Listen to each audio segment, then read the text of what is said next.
我说的秘密是一个地方，也是一个人。你听说过神庙吗？天下所祭，皆为神庙。天地初分，聚首横行。神庙中人行威德降世，传世人文字礼教，主持人开山辟海，定人族基业。你怎会不知？神庙，虚无缥缈，没有人去过的神庙。可我亲眼见着，在哪儿？北边，很北边。北边。哎，知道我有个兄长吗？庄莫寒。原来你已经知道了。算辈分，他是你伯公，或者叫大爷爷。祈年殿上被我给气吐血了。听说了，都是一家人，无伤大雅。他年少成名，是个文坛大家。我名声不显，虽然做了提旗之首，可是很多人还是觉得我占了他的光，我很不服气，所以跟了母亲的姓，也就是你的曾祖母。行了，先别论亲戚了啊！这么一会儿，我辈分快没了。好吧，先说事儿。我换了姓，一心要立下大功。那时候，先帝一心追求长生不老之术，举全国之力，找到一丝线索，说神庙在北边。先帝派了一支1000人队伍往北方去，寻找神庙的下落。带队的就是我跟苦荷。苦荷，把大宗师也派去了。那个时候，苦荷还不是大宗师，先帝让他去，因为他热衷天人之道，对神庙向往极深呐。再就是他毕竟是皇室血脉，也算是监军了。苦荷是皇室血脉，辈分上说起来，先帝是他长兄。怪不得如今的小皇帝和太后能如此信任他。哎，那要这么说的话，苦荷也有资格争皇位。苦荷这个人虽然假仁假义，但确实无心正事，对皇帝的位子他是没兴趣的。您接着说，就这么一直往北走，就找到神庙了？哪有这么简单？我们一直往北过了北牢关，踏进无人涉足之地。北地蛮荒，常年飞雪，每日每夜见到的都是雪景。队伍里渐渐有人眼睛瞎了，有人患了重病，人是越来越少了。血缘艰险，意外频生，掉队的、逃走的、死亡的越来越多，1000人队走成了100人队，再后来，辎重遗失，粮草断绝，马也被吃了。那个时候不能回头了，因为都知道也走不回头。你知道饥饿的滋味吗？没有猎物，没有植被，全是雪。你会被饿得疯狂，心底有什么东西醒过来，把你的人性、礼仪、道德全部一点点的剥除，然后人就变成野兽。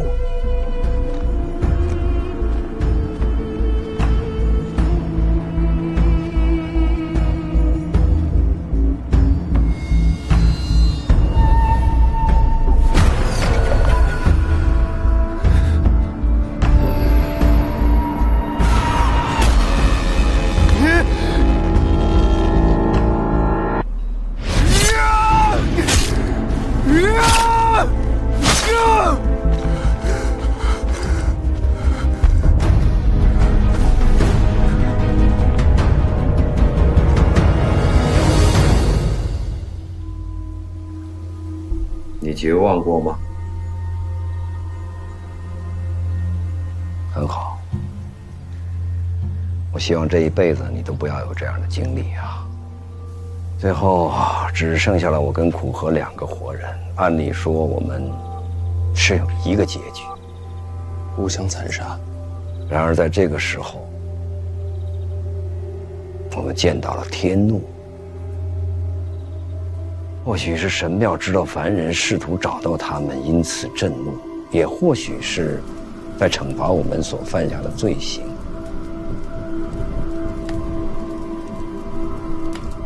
越往北走，黑夜就越长。终于有一天，上天降临了无边无际的黑夜。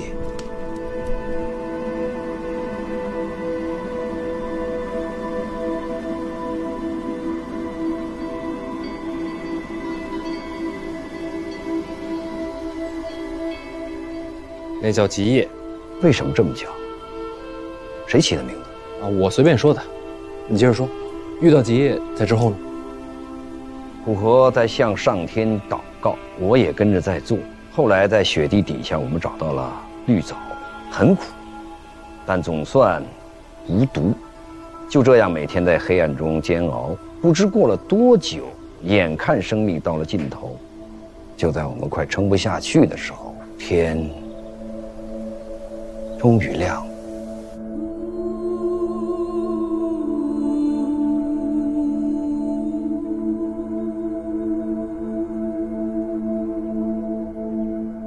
这是上天赐予我们的希望，让我们能坚持着活下来。你们运气还真不错，几个月的极夜都能熬过来。然后，我们就找到了神庙，在哪儿？建在哪里我不知道。你们不是找到了吗？他本来不在那儿。可是，一眨眼就出现了。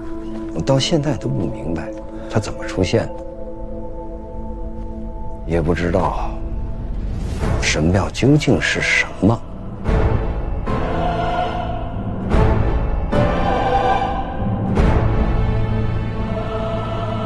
灰墙跟棕色大门。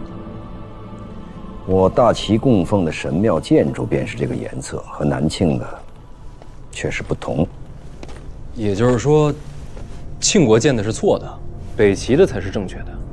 不，它是我们看到的，是我们心里的认知。他，苦荷说的？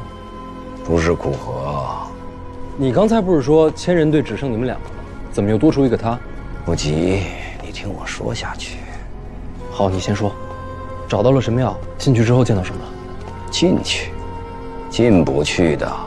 你刚才不是说有个棕色大门吗？有门，但是碰不到。什么叫碰不到啊？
你是说门自动往后退？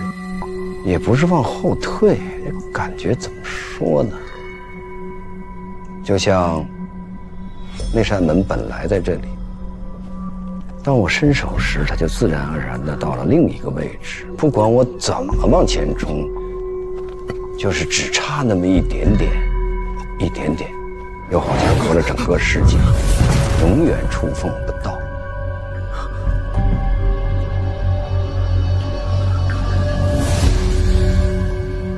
空间扭曲？苦荷说是我的心不够诚，然后他就虔诚的祷告，再伸手去碰。可惜啊，一样摸不到。是摸不到，可是与我的遭遇又不一样。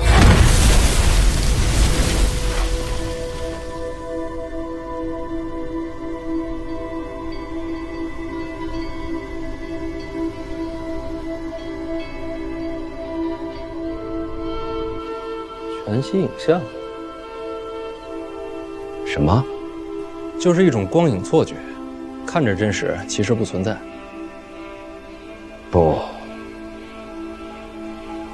不是幻觉。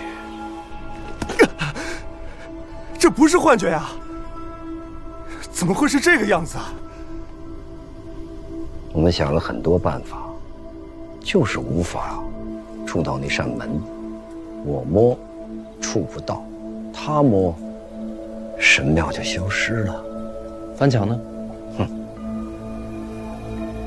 一样的，墙面也无法触及。苦荷说，这是我们命里无缘。然后呢？然后就回去了。这秘密有什么好守的？然后门开了。你不是碰不到那门吗？是碰不到。那怎么推开它？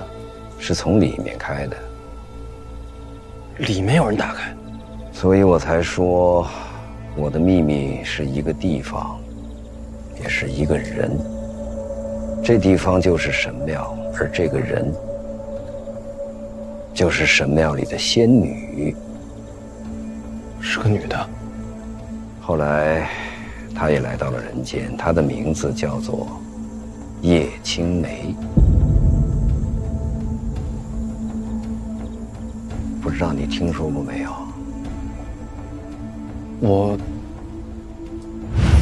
她叫叶青梅。叶青梅，看清天下须眉。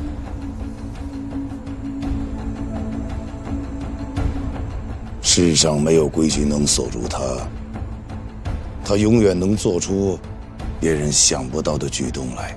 你知道这个院子住过谁？不知道。住过朕的一位故人。当年他就站在这儿，我问他，监察院出舍要种些什么花，只要他开口，再名贵的花我都能找到。你母亲确实是天下无双啊！老娘究竟有什么魔力呀？她是指引者，亦是背叛者，是补天之女娲，是万象之阴，是终结之末。你好，儿子，你没有看错，这封信就是写给你的。当然听说过。不止听说过，她还是我娘呢。那是我第一次见到她。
有人啊，你们好。今天天气不错啊。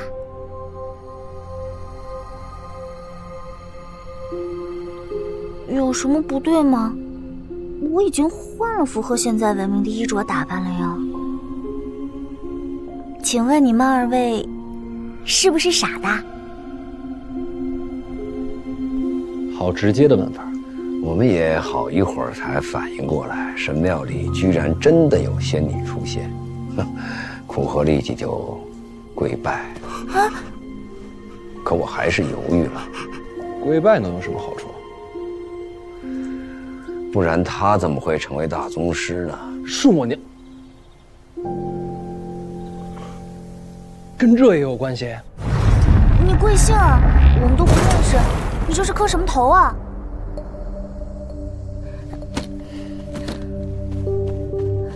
啊，这地方有点危险，先离开再说。来，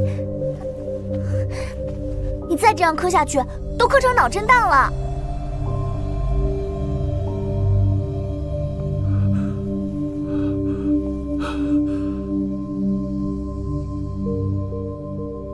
我看你体质应该适合。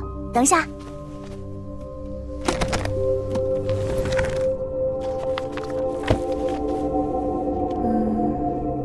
给。我已经换成你们现在习惯的行文方式了，你照着看就可以。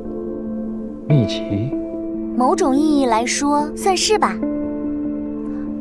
你也可以一起看，不过它比你更适合。好啦好啦，我要先走了，回头他们再追出来了。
危险？什么危险？他说有东西不想让他离开，然后有人在里面阻拦追兵，所以让我们尽快带他离开那片雪山。去哪儿？你们就带他回了北齐？是。那本秘籍呢？我和苦荷一起研究过，和他说的一样，我怎么练都不如苦荷提升得快。你们就一路回了北齐？不，一路上他问了很多，快到北牢关时，他和我们分开了。分开？为什么？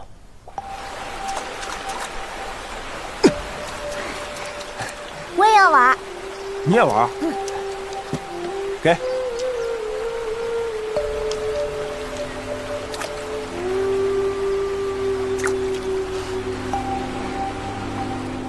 你们先走吧。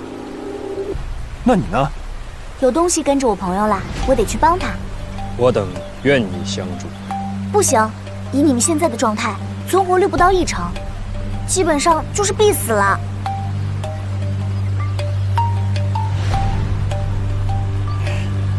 你们放心，你们先走，我不会有事的。他说的话，苦荷就当圣旨一样。不对，比圣旨还要尊敬，所以他就听话的走了。你呢？我想着那本秘籍也跟着走了。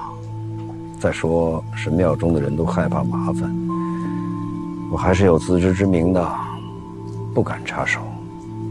这故事倒是很传奇，但我还是不明白，为什么要保密？是他的要求。我想请你们帮我一件事。哎呀，你们快起来，没有那么夸张啦。是。只不过呢，我希望你们可以保密，不要把神庙的地址说出来，也不要说在神庙见过我。总之，关于神庙的一切，都请藏在心里，不要外传。是。为什么呀？你知道神庙长什么样子吗？之前见过，黑墙慧眼。其实不是的，那只是你们心中的认知。你们觉得它长什么样，你们就看到什么样。有人觉得神庙应该金光闪闪的，那他看到的应该是一座大金宅子。神庙会根据人的心愿而改变吗？可以这么说，它确实可以读懂人心中所想。那要你这么说，这神庙好像是活物啊。也可以这么说吧。真的是活的？但又不完全一样。按照你们理解的话说，就是神庙底下关着不好的东西，一旦找到他的人越多，那他逃出来的机会就越大。一旦他逃出来，这个世界就完了。所以为了世上众生，我请求你们帮我保守这个秘密。我会用我的生命守护这段经历，尽我一生所能，封锁神庙所在。那就谢谢你们啦，我先帮我朋友去了。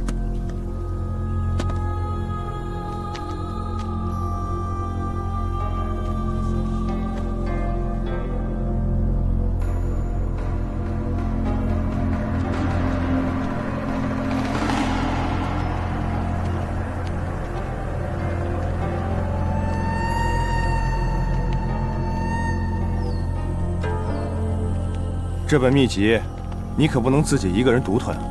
萧大人，神庙的事请埋在心底。若被我发现你将此事泄露，我会杀了你。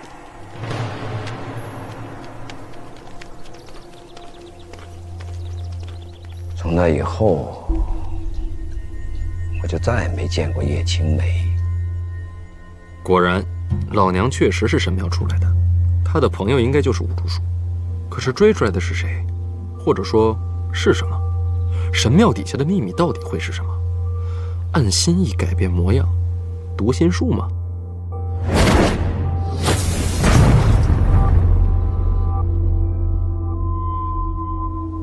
在想什么？没什么，被震撼。所以这秘密你就一直守着？我答应过的事儿，很少食言。可你还是告诉我了。因为我感觉陈萍萍对神庙和叶青梅的事儿过于热切，这秘密传给你，将是你立身保命，甚至掌控陈萍萍的根本。这也是苦荷要杀你的原因。他知道我关了这么多年，如今逃出升天，或许就要拿这个秘密做东山再起的筹码。必定是神庙，世上所有的信仰汇聚的圣地。你会吗？谁知道呢？之后呢？苦荷什么时候成为大宗师？那件事2、3年后吧，他很快地把我甩在了身后，就是因为那本神庙的秘籍。叶青梅呢？之后去了哪儿？听说他四处云游，身边多了个瞎眼的仆人。去过东夷城见过四顾剑，之后又去了南庆。叶流云也和他有过交往。4大宗师见了3个。那10年左右，他留在南庆，创下山号，做出了很多奇妙的东西，甚至富甲天下，世人惊愕，我却一点都不惊讶。他来自神庙，做出再神奇的事儿也是正常。是啊，他的人生就是一段传奇。只是没有想到，这样的仙女，也会动了凡心，最后嫁入了南庆皇室。南庆真是气运惊人啊！可惜我大齐就没这福分。你说什么？你说他怎么了？你说叶青梅嫁入南庆皇室？是啊。你是不是说错了？这件事世上很少有人知道，但我掌管提旗，终究瞒不过我。嫁的哪位？当时的王爷，也就是如今的南庆皇帝。嫁的是庆帝？没错。虽然并未正式婚娶，但确实有了夫妻之实啊。叶青梅还为庆帝怀了个孩子，那就是我最后知道的事了。之后就是陈萍萍奔袭千里，将我抓去南庆，关进监察院后，就不知道叶青梅的事了。听说已经死了。那孩子是庆帝的孩子？确实如此，算起来他和你年纪相仿。我关了太久，不知道皇室的状况。那孩子现在是第几皇子，可有非凡之处？京都不是什么好地方，奸帝死在京都，李娘死在京都，留在儋州，命会长些。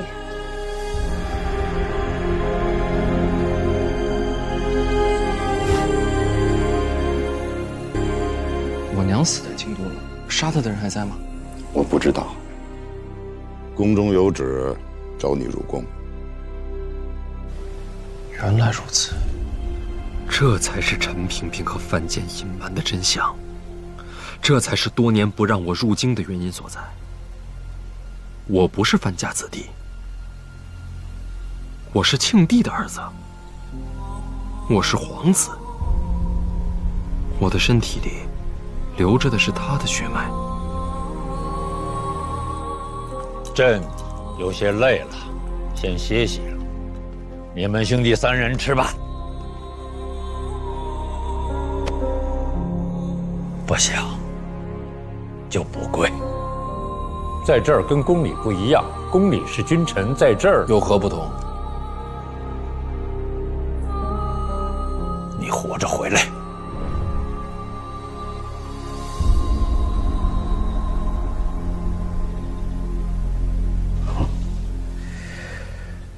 一下子这么多事儿，又突然知道自己的身份，确实很难接受。没关系，你心里明白是我萧家血脉就好。憋了这么久的秘密说出来，轻松许多。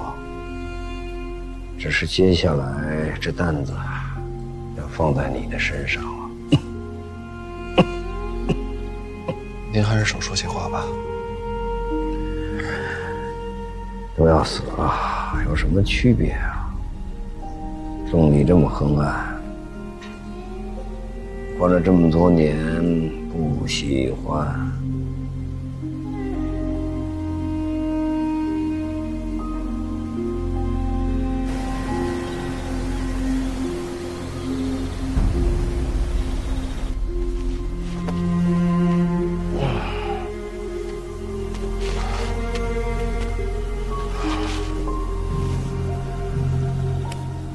这儿望出去很好。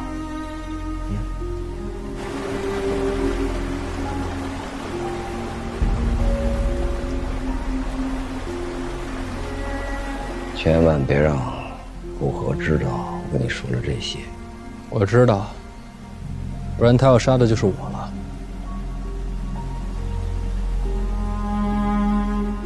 以后有什么打算？留在大齐，还是回南庆？回南庆。也对，你的根基在那边。陈萍萍不知道你了解了真相，你会大有作为的。回去之前，有空去见见周慕寒，告诉他我的死讯。我一定会去的。还有什么要我做的？我死以后就坐在这里，不用埋我。我不想再被压在地下了。好，不必报仇，不必招惹陈萍萍，把一切都埋在心里，好好的活着。我知道。你说死了还能见到他们吗？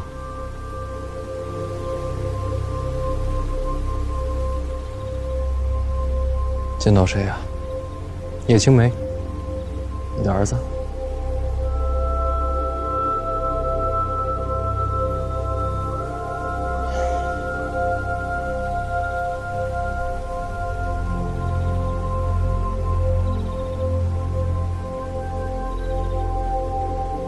会的，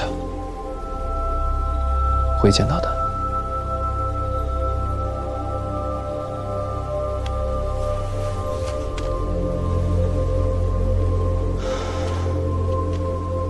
谢谢你，让我知道了我的身世。很可惜我不是你的血脉，安心坐着吧，不会有人来打扰你了。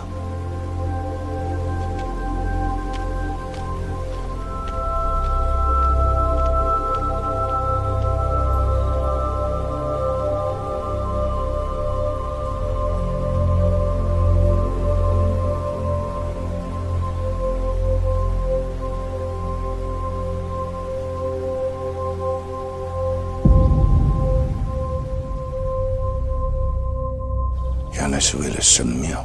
萧文藏的秘密就是神庙啊！吴主席有事，阔和绝不会背叛自己的诺言。要想寻到神庙，萧文是唯一的希望啊！那么多年行训为国，他就会告诉范闲吗？只要他相信范闲是其后裔，所以这么多年来，一直不让我把范闲带来京都。一是为了范闲的安危，第二，还在等待时机。要想让萧文离开监察院，接触范闲，行事就要合理，不能有半点的操控迹象。是啊，两国战事将起，这是最好时机。四战落定，不论胜败，上山虎和庄墨寒一定会提出要换回萧文。所以范闲来到了京都。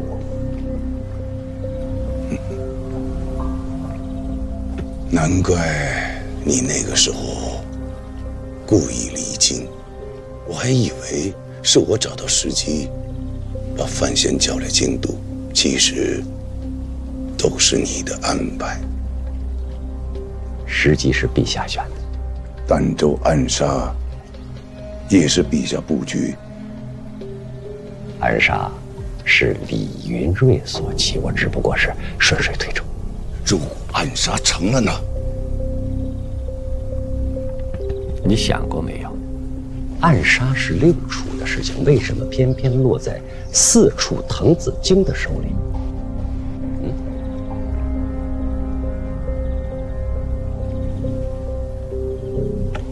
因为在1个月前，我就把儋州周围监察院所有的人员全部调离，只剩下4处的滕子京，只有他才能完成这次刺杀。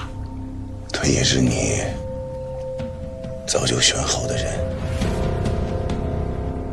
6处的将士们个个心如磐石，接到密令必杀无赦。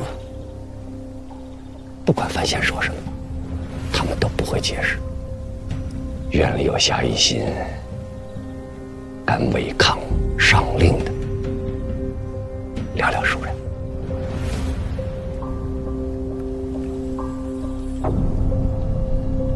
所以滕子京就是其中之一。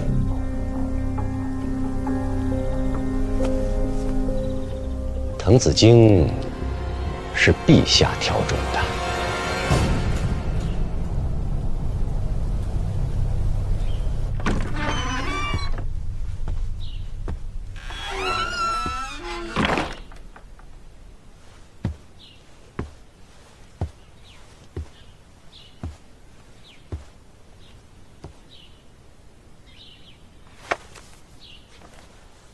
我以为你已经把我给忘了。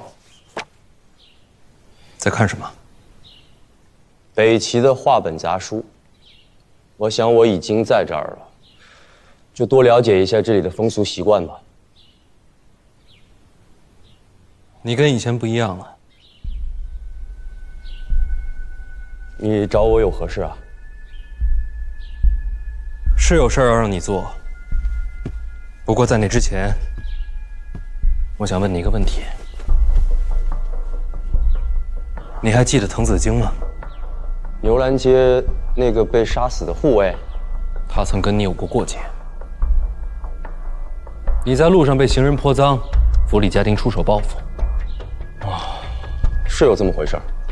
之后你以行刺罪名，让刑部通缉滕子京。那是我手底下的管家做的，我也只是听说而已。所以你并不知情。我当然不知道，我怎么会为一个草民劳心费神啊？判了个满门抄斩。判了这么重啊？也不是你背后推波助澜。当然不是我，我转天就把这事儿给忘了。好，再之后，滕子京被监察院救走，受命调离京都，你有没有让人骚扰他的妻儿？你什么意思啊？我乃堂堂礼部尚书之子，宫中编撰，太子门下，前途一片大好。我为什么要这么做啊？我这么做不是给自己的名声抹黑吗？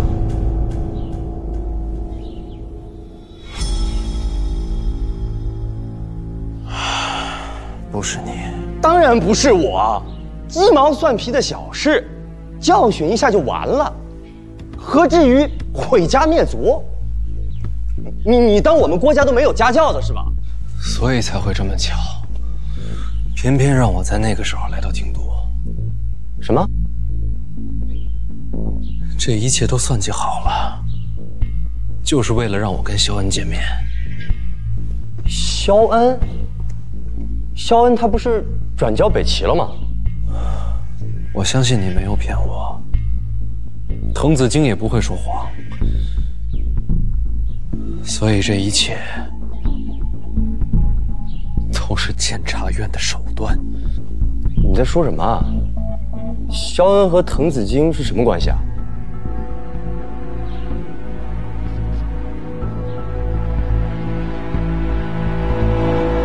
如果李云瑞没有违令刺杀，监察院也会想尽办法让范闲在儋州生事。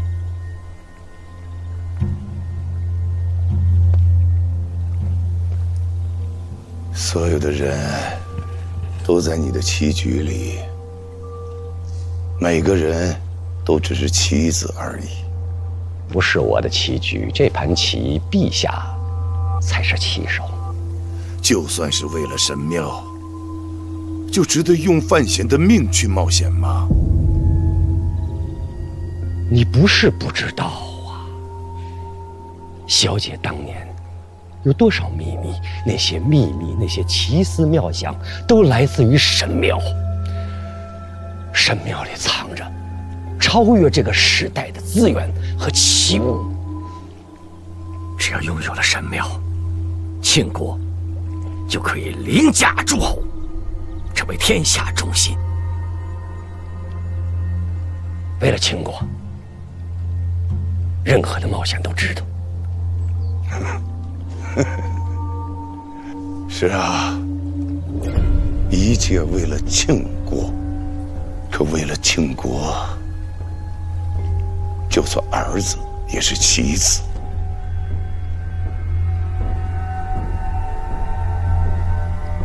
我无话可说。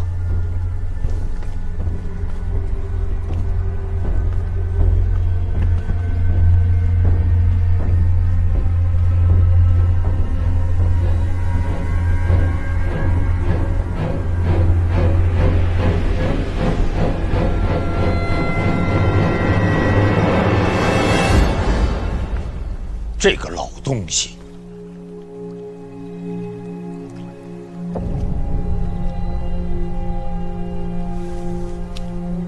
不过，他对范闲的一番深情，朕也能理解。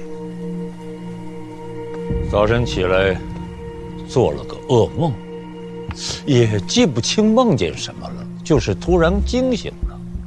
陛下，他说，范闲是棋子，但他更是朕的儿子。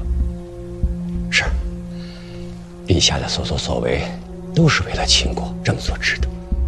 范建不一定这么看。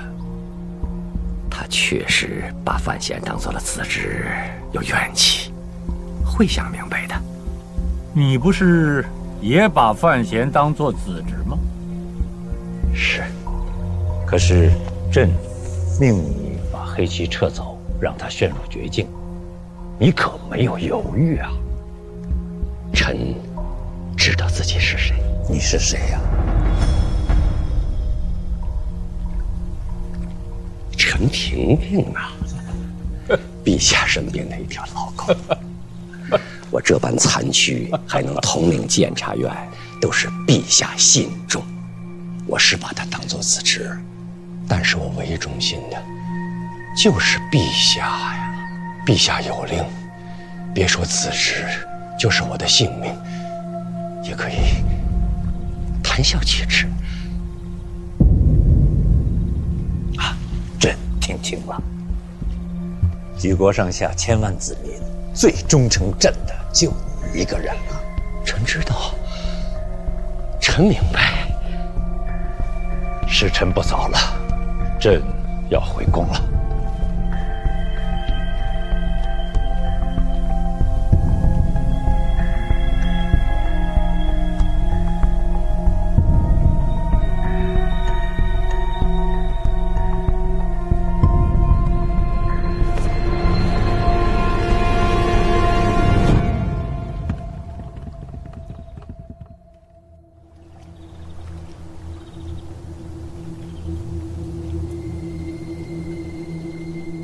陛下，凤典，陈萍萍现在在院子里头，你给我跟着，看他都见些什么人，说些什么话。监视陈院长。庆国举国上下，朕最信任的就是你了。臣绝不辜负陛下厚望。回宫吧。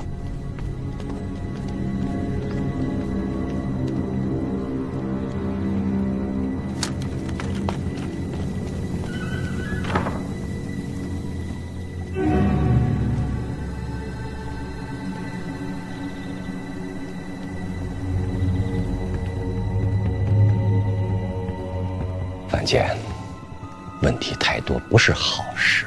有一点你该明白，他还是姓范，我依旧是他父亲。你想问什么？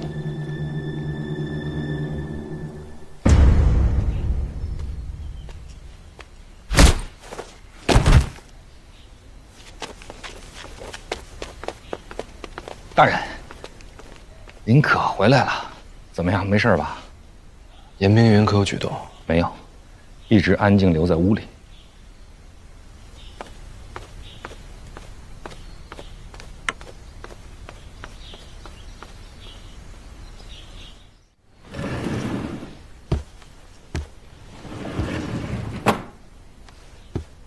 还在看这张册？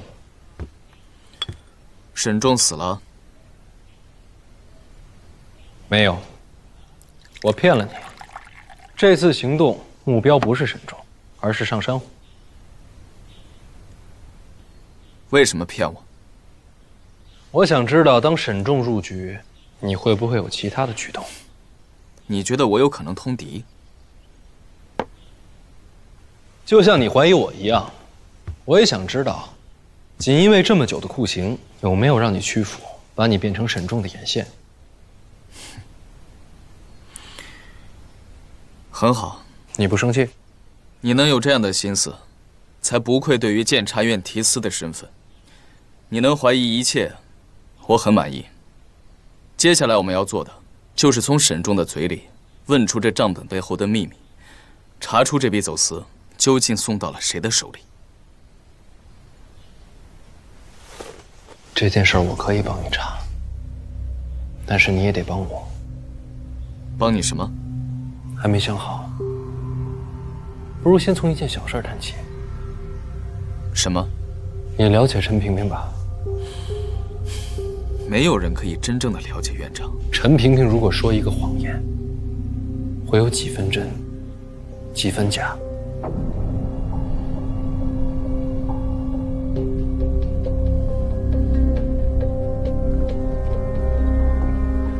你不是有话要问吗？怎么不开口了？或许神庙是为了庆国，那在你和陛下的心里，庆国和范闲，哪一个更重要？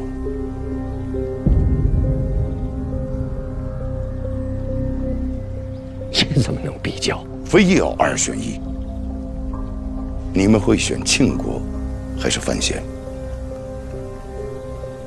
这又何必呢？范建，你应该明白，拥有神庙的资源跟秘密，使庆国成为不朽的王朝，是我最大的心愿。所以，你选庆国。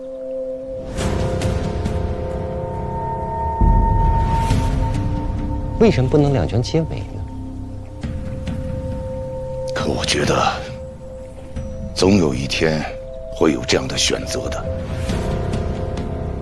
我可以告诉你，我选范闲，不选我儿子。最后一件事，你刚才的故事里一直回避一个问题：肖恩的那个孙子，是不是真的有这个人？真的。你没杀他？没杀。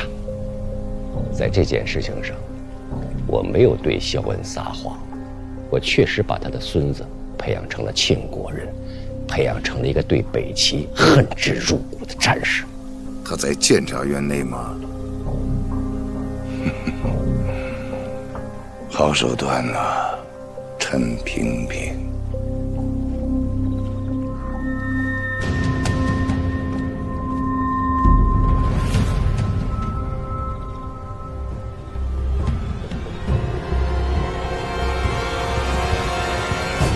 你问这个有什么意义？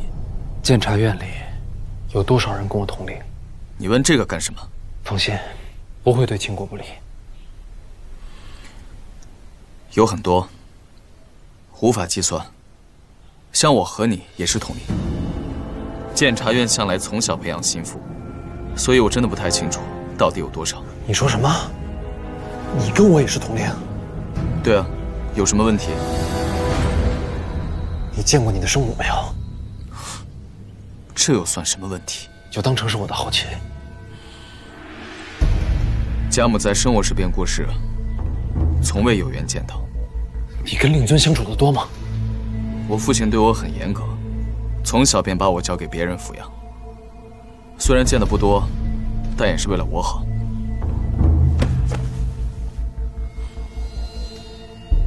有什么不对吗？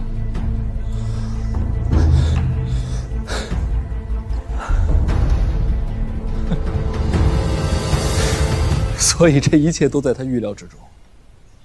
滕子京是你的手下，他对我动手，到头来一定是你来负责。你怎么又提陈年旧事啊？所以，注定是你被派到上京潜伏。怎么叫注定啊？滕子京接受伪令，这事谁能事先预料？谁能事先预料？所以他早就知道，萧恩一定是用来换你。就算萧恩侥幸能在北齐活下来，你还是会回到秦国。不管怎么挣扎，都逃不出他的掌心。范闲，你到底要说些什么？萧恩说了，陈萍萍是玩弄人心的魔头。哼，果不其然，一切都在他的掌控之中。确实是院长让我留在大人身边的。跟黑旗通风报信的也是你吧？你到底是什么人？陈萍萍居然愿意为你调动黑旗？说起来你可能不信，这名字我第一次听说。监察院陈萍萍是公认的暗夜之王，万恶之源。好一个监察院院长啊，心机手段真是让人叹为观止。与监察院的人以后少有牵扯。不要相信陈萍萍，他是个什么样的人？他以多谋善变、狠辣无情著称。我觉得在里面更安全。多找点同盟，别把陈萍萍当成唯一的依靠。他去权谋，我暗中默默辅助你，能够成为庆国第一重臣，到时候没有任何人可以威胁你的安全了。神像穿得太薄了，小心凉着。眼神像他。你说的他是谁？叶青梅，你母亲。这个院子，终究我要还给你。时间过了，初心未改。有什么不顺心的就告诉我，有什么人给你出难题了也告诉我，我都替你解决。林拱的事，我来收尾。我觉得你人不错。我，人不错。情感都是这棋盘上的棋子。范闲，你凭什么这样说院长？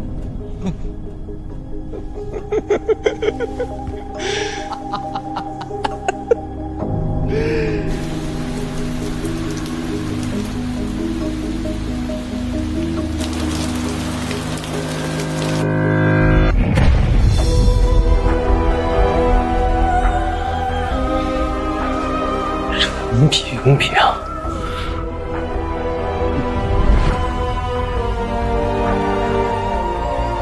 我这一生第一次这么委屈一个人。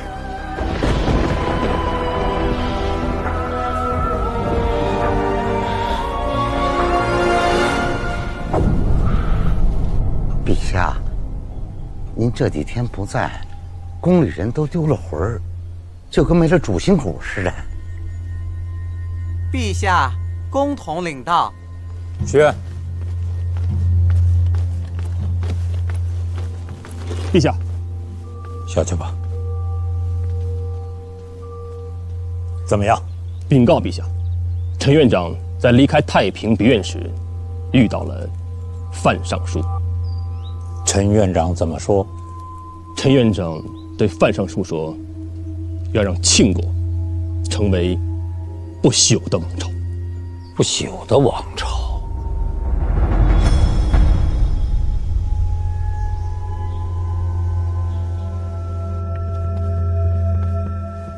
我怎么瞧着院长如此疲惫？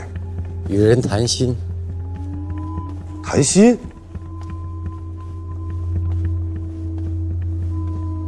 好了，我没事，你去吧。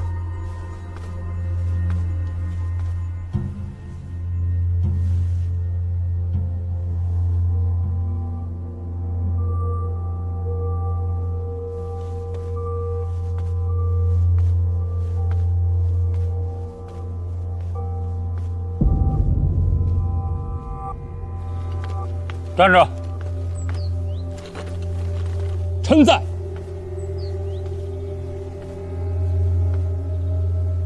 陈院长真的这么说的？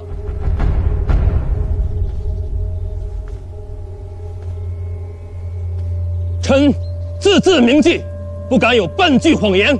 陈院长对陛下的忠诚，天下无二。天下无二？你回头看看，朕的穿甲舰已经事成了。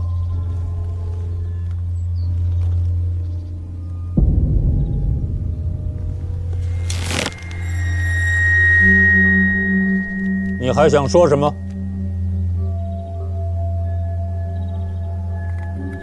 庆国万岁！睁开眼。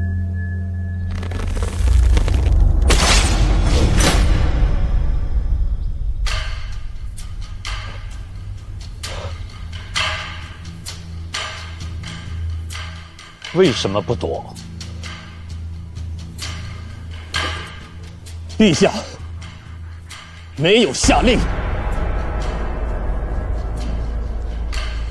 庆国若想万岁，不光靠朕，还要靠你们这些忠臣。平身吧。谢陛下。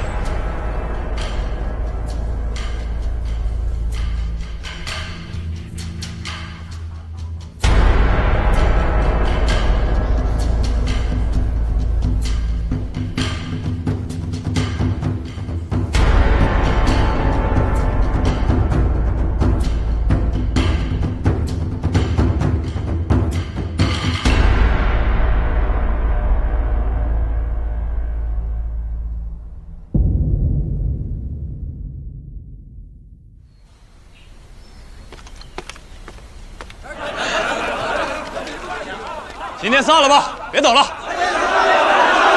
哎呀，别嚷别嚷，明儿我继续应战，你们都赶早来啊！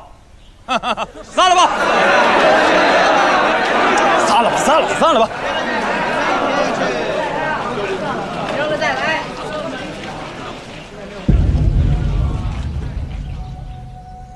范闲孤身一人回到了使团，不见萧恩踪迹。萧恩已经死了。不会有什么差错，心脉断绝，便算是老师亲治，也救不回来了。何大人这一战可有异常？并无异常。终究是我多心了。你方才问那些话有何内情？没什么。那陈院长的棋局又是何意？萧恩呢？死了。那他死前有没有把秘密说出来？叶青梅嫁给了庆帝，虽然并未正式婚娶，但确实有了夫妻之实啊。叶青梅还为庆帝怀了个孩子。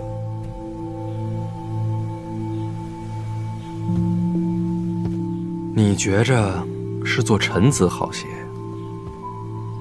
还是做皇子好些？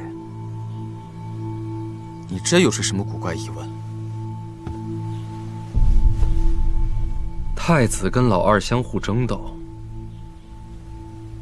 不管最后谁输了，只怕都是死路一条。皇族之事，岂能妄加评论？那这么说起来，还是做臣子安全些。这哪有得选？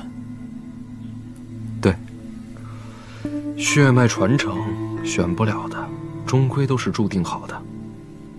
是萧恩又跟你说了些什么？来，你坐。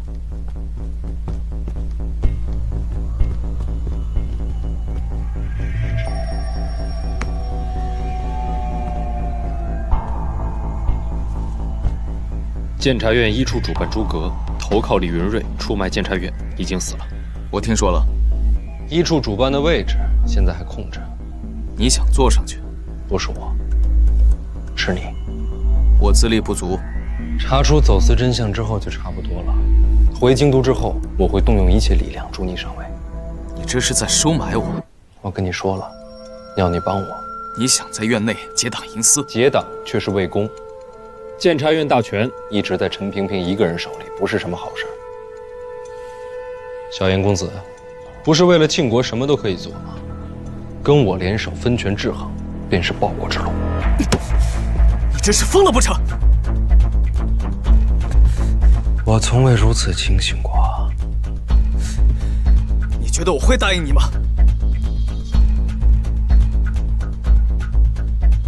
确实还差了个契机。你这般野心，回京都后我会告知院长。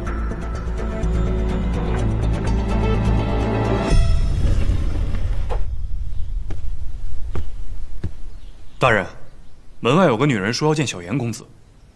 我跟他说了，小严公子身上有伤，不方便见人，可他十分执拗，我劝了好长时间，他都不肯走，现在还在院里等着呢。通明了吗？只说跟小严公子是旧相识，始终不肯吐露来历。老高辛苦，休息去吧。是。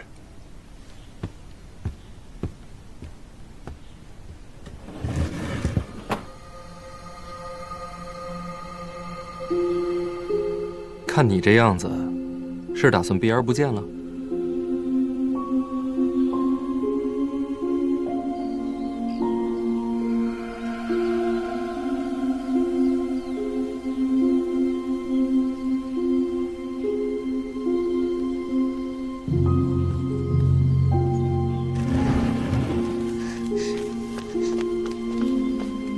小姐，请留步。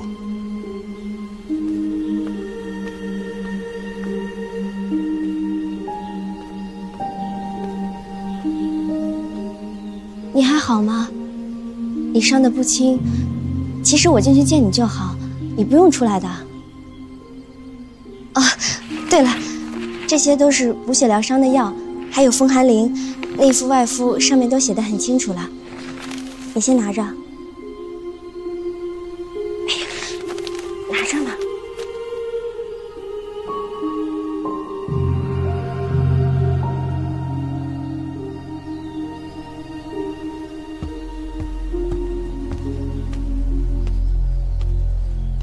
我对你从未动情。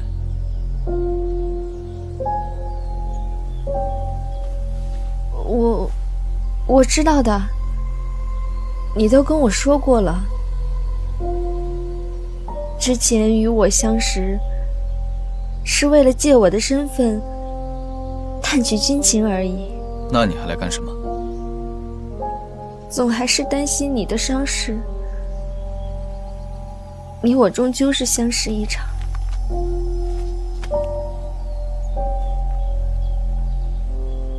我可以接受你的好意，但是你必须答应我一个条件。你尽管说。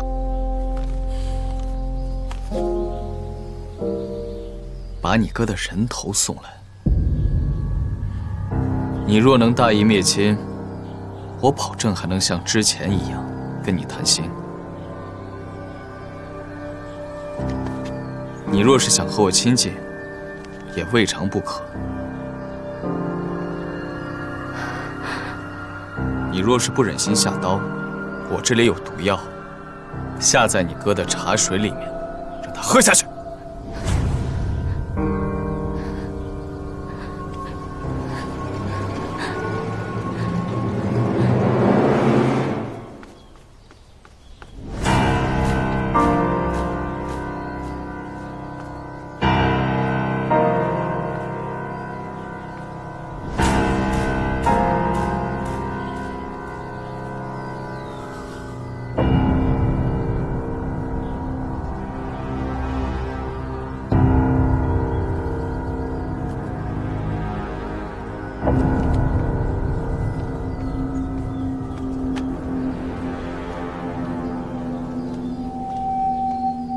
你若是真对他无情，被抓时就应该甜言蜜语，求他放过你。你到底想说什么？